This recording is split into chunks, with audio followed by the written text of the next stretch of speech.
So, uh, I would like to share you something that means whatever the books we read, whatever ideas we read, whatever articles we read, try to share it with someone, try to find a friend to whom you can talk on it, try to find people with whom you can discuss these ideas.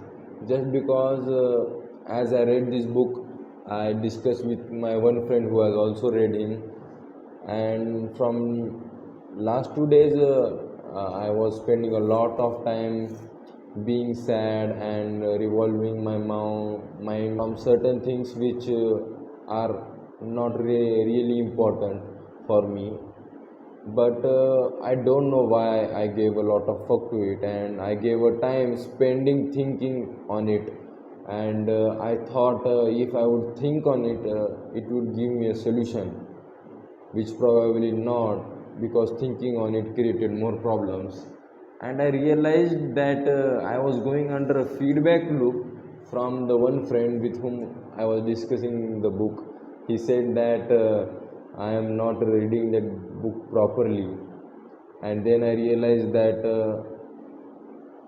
something will slip out of your hand.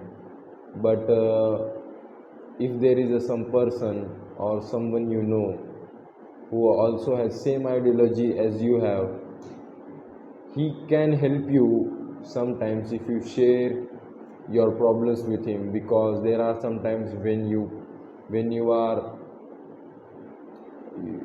are stuck in a box, and from inside the box appears a huge room, but from outside for a person it is just a small box. So just try to make some friends who have same ideologies like you. And I know it won't be easy, but who does the easy things? Stay hard.